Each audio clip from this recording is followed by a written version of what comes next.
வணக்கம்.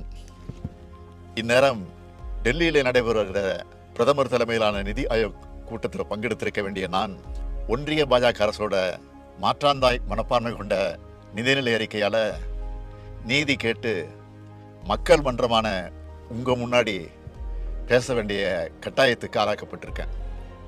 தமிழ்நாட்டில் நடைபெறும் உங்களோட திராவிட மாடல் அரசு கடந்த 3 ஆண்டு காலமாக எத்தகைய முற்போக்கு மற்றும் தொலைநோக்கு திட்டங்களை செயல்படுத்திட்டு வருதுன்னு உங்கள் எல்லாருக்குமே நல்லா தெரியும். நம்ம அரசோட திட்டங்களின் பயன்கள் ஒவ்வொரு குடும்பத்துக்கும் ஒவ்வொரு குடிமகனுக்கும் நேரடியாக கிடைக்குது. அதனால தான் திமுகவுக்கு வெற்றி மேலே வெற்றி குவியுது. நாள்தோறும் திட்டங்கள், மக்கள் மனந்தோறும் மகிழ்ச்சி, இதுதான் நம்ம அரசோட எண்ணம். இப்படிப்பட்ட நம்மோட எண்ணங்களுக்கு இடையூறு ஏற்படுத்துகிற செயல்களை ஒன்றிய அரசு தொடர்ந்து செஞ்சுக்கிட்டு வருது. ஒரு அரசு எப்படி செயல்படணும் என்பதற்கான இலக்கணத்தை நான் அடிக்கடி சொல்லிட்டு வரேன். ஒரு நல்ல அரசுன்றது வாக்களித்த மக்களுக்கு மட்டும் இல்லை, வாக்களிக்க மறந்த மக்களுக்கும் சேர்ந்து பாடுபடணும். இப்படி தான் தமிழ்நாடு அரசு பணியாற்றிட்டு இருக்கு. ஏன், மோடி தலைமையிலான பாஜக அரசு வர்றதுக்கு முன்னாடி இருந்த எல்லா ஒன்றிய அரசுகளும் கூட அப்படித்தான் இருந்தது. ஆனால் இந்த பெருந்தன்மை ஒன்றிய பாஜக அரசுகிட்ட இல்லை. இவங்க மட்டும்தான் அரசியல் நோக்கத்தோடு அரசு நடத்துகிறாங்க. அதுக்கு அடையாளம்தான் கடந்த 23ஆம் தேதி தாக்கல் செய்யப்பட்ட பட்ஜெட். நடந்து முடிஞ்ச நாடாளுமன்ற தேர்தலில் மக்களுக்கு எதிராக நடந்து கொண்ட பாஜகவை பல்வேறு மாநில மக்களும் புறக்கணித்தாங்க. அப்படி புறக்கணித்த மாநிலங்களில் அந்த மாநில மக்களை பழிவாங்கிற பட்ஜெட்டாக தான் ஒன்றிய நிதியமைச்சர் தாக்கல் செஞ்சிருக்க பட்ஜெட் அமைஞ்சிருக்கு. ஒட்டுமொத்த இந்திய மக்களுக்காகவும் உருவாக்க வேண்டிய பட்ஜெட்டை இந்தியா கூட்டணிக்கு வாக்களித்த மக்களை பழிவாங்க உருவாக்கியிருக்கார். இது இந்திய அரசியலமைப்பு சட்டத்தின்பால் அவர் ஏற்றுக்கொண்ட பதவி பிரமாணத்துக்கு முரணானது. ஒன்றிய பாஜக அரசானது தொடர்ச்சியாக தமிழ்நாட்டை புறக்கணிச்சுக்கிட்டே வருது. தமிழ்நாட்டுக்குன்னு அவங்க அறிவித்த ஒரே ஒரு சிறப்பு திட்டம்னா அது மதுரை எய்ம்ஸ் மருத்துவமனை தான்.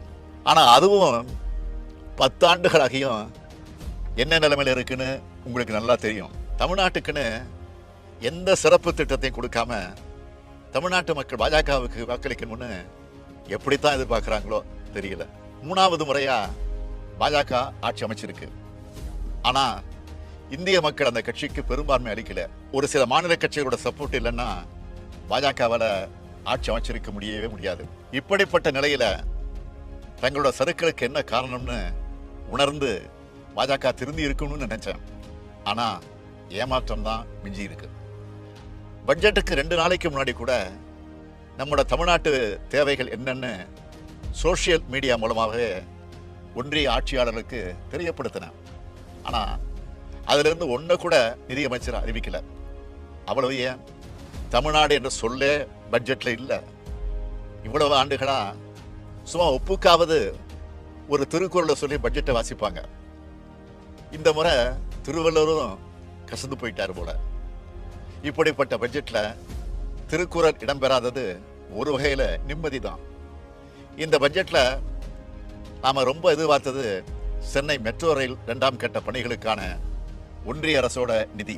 2020ஆம் ஆண்டு கொரோனா பெருந்தொற்று காலத்திலேயே மாண்புமிகு ஒன்றிய உள்துறை அமைச்சர் அமித்ஷா அவர்கள் அவசரமாக வந்து அடிக்கல் நாட்டின திட்டம் தான் அது.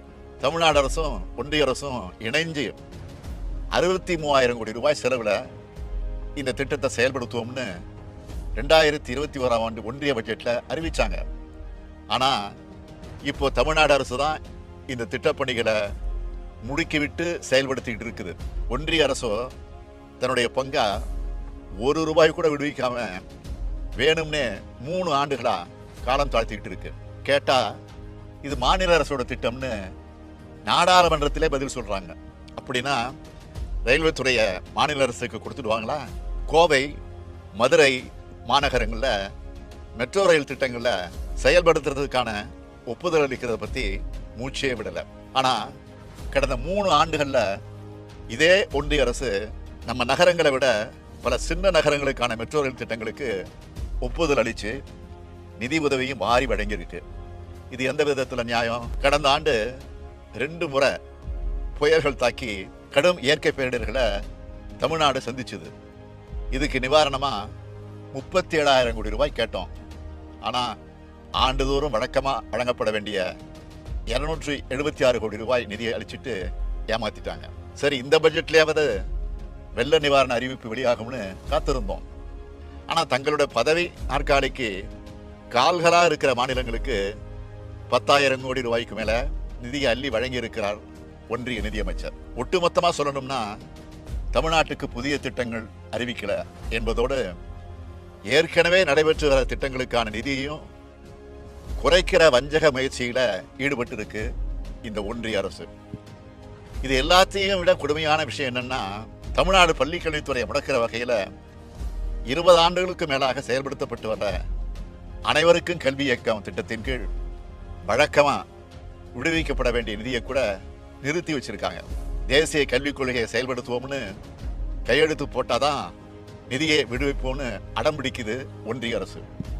மாணவ மாணவிகளோட கல்வி பாழாகுமே, அவங்களுக்கு கல்வி கற்பிக்கும் ஆசிரியர்களுக்கு ஊதியம் வழங்க முடியாத நிலை வருமேன்னு ஒரு துளி கவலை கூட இல்லாமல் தங்களோட கொள்கை திணிப்பையும் இந்திய திணிப்பை மட்டுமே முன்னிறுத்தக்கூடியதாக தான் பாஜக அரசு இருக்கு.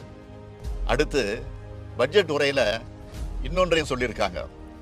மாநிலங்களால் விதிக்கப்படும் முத்திரைத்தார் கட்டணத்தை குறைப்போம்னு. மாநிலங்களை கலந்து ஆலோசிக்காமலேயே பட்ஜெட்டில் அறிவிக்கிறார் ஒன்றிய நிதியமைச்சர். ஏற்கனவே ஜிஎஸ்டி வரி விதிப்பு முறையை கொண்டு வந்து மாநிலங்களோட வரி விதிப்பு உரிமையை எடுத்துக்கிட்டாங்க. நான் கேட்கறது என்னன்னா, ஜிஎஸ்டியால் தமிழ்நாட்டிற்கு ஏற்பட்டிருக்கக்கூடிய இழப்பை சரி கட்டுறதுக்கான 20,000 கோடி ரூபாய் இழப்பீட்டையே இன்னும் அளிக்காத இந்த ஒன்றிய அரசுக்கு மாநிலங்களோட வரி விதிப்பு முறையை மாற்றி அமைக்கிற அதிகாரத்தை யார் கொடுத்தது?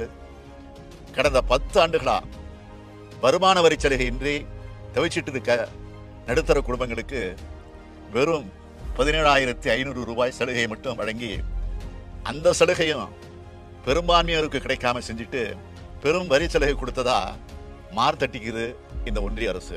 இது தமிழ்நாட்டை பழிவாங்குகிற பட்ஜெட் மட்டுமல்ல, ஒட்டுமொத்த இந்திய நாட்டு மக்களையே பழிவாங்குகிற பட்ஜெட். சுயநலத்துக்காக நாற்காலியை காப்பாத்திக்க போட்டுக்கொண்ட பட்ஜெட் இது. ஒன்றிய அரசுக்கு தமிழ்நாட்டு மக்களின் குரலா, ஏன் இந்திய நாட்டு மக்களின் குரலா ஒன்று சொல்றேன். மேலும் மேலும் தவறு செய்றீங்க, மேலும் மேலும் தோல்விகளை சந்திப்பீங்க.